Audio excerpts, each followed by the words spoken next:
Bene data bakundwa b'umwami Yesu Kristo, mwese abakurikira izi nyigisho tubahaye ikaze mu biganiro bya Saveur Divine.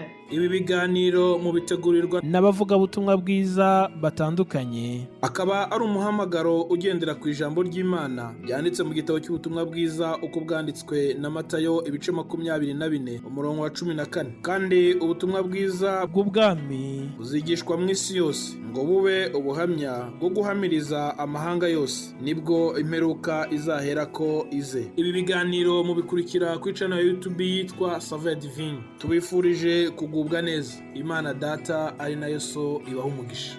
Haleluya, haleluya, nshuti z'umusaraba bakundwa bene data mwese abakurikira iki kiganiro Saveur Divine.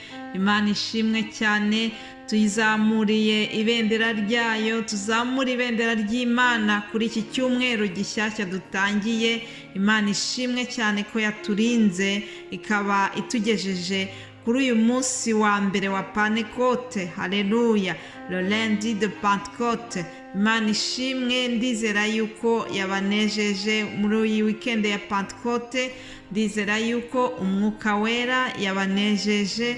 Nuko rero dushimiye Imana yuko hari uburinzi bwayo bwabaye kuri twebwe, tukaba twongeye gutangira uyu munsi wo kuwa mbere w'icyumweru.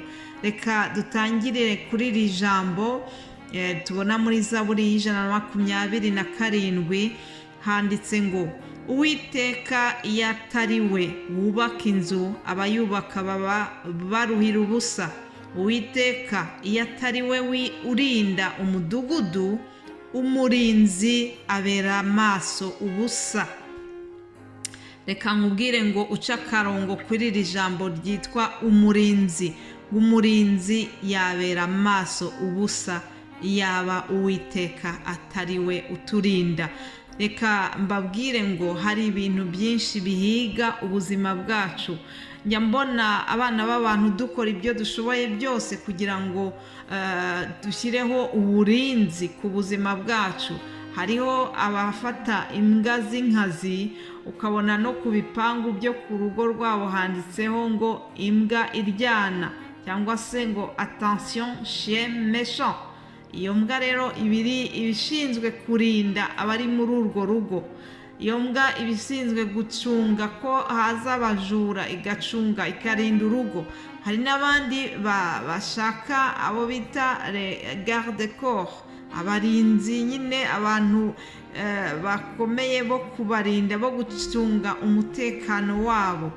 Ariko ijambo riratubwiye ngo yaba Uwiteka atari ubera amaso,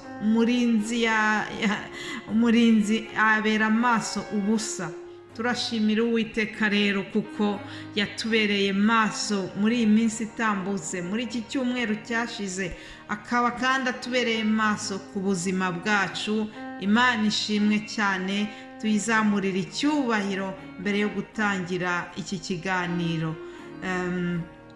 Ndashima Imana rero yuko tugeze kuri uyu munsi. Ndashimira Imana kubw'iyi weekend ya Pentecote turangije, no kubwo ibyo twashoboye kubona, amagambo y'Imana twagiye twumva hirya no hino, ndetse n'amagambo y'Imana twumvise muri Saveur Divine.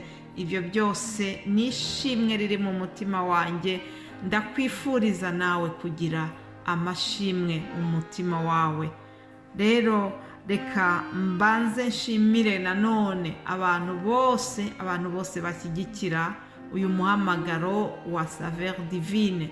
Muradushyigikira, abadusengera, abasengera iki gikorwa.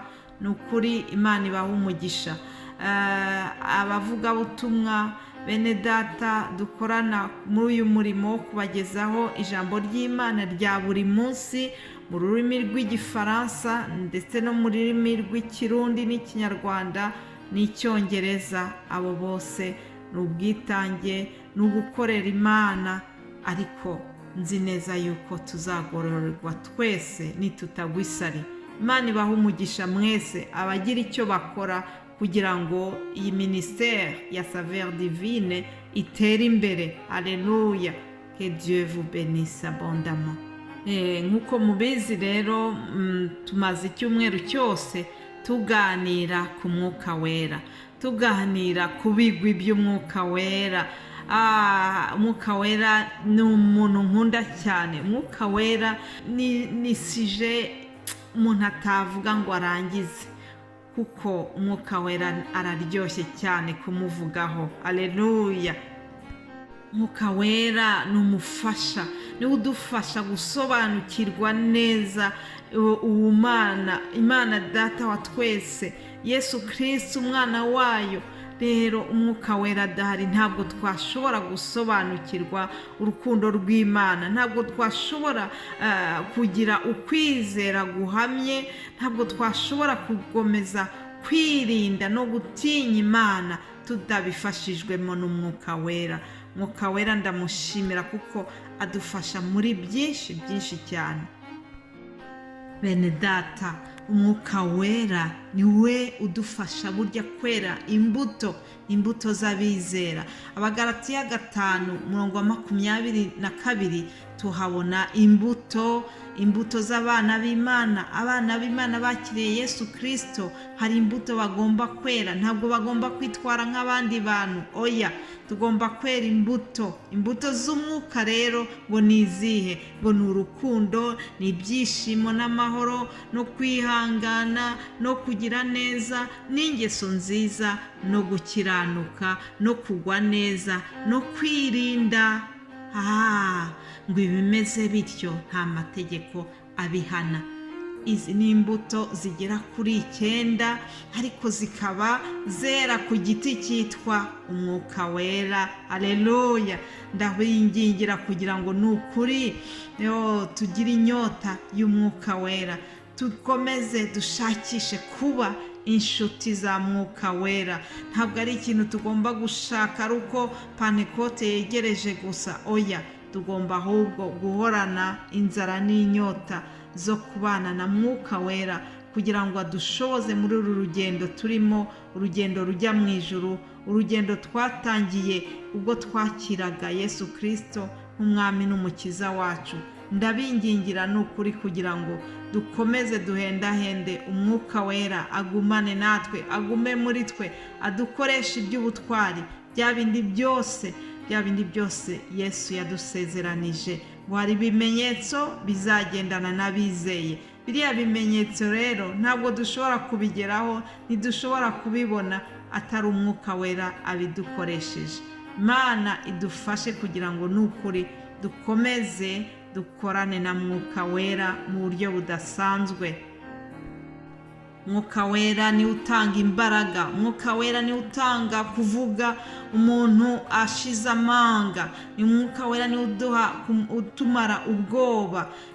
Ndagira ngo mbabwire yuko Petero yari afite ubwoba bwo kwerekana yuko azi Yesu, kwerekana yuko yabanye na Yesu igihe bamubazaga ngo kandi nawe wari uri kumwe nawe, ariko yaratinye aramwihakana, bamwihakana inshuro 3 zose.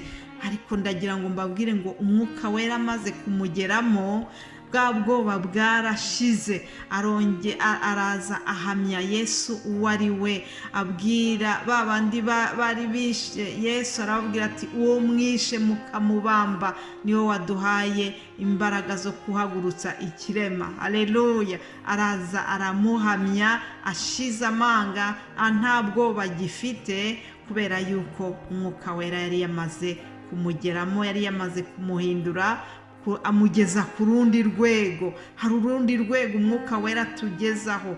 Irwo rwego ndakwifuriza kugira ngo nawe uzarugereho mu izina rya Yesu.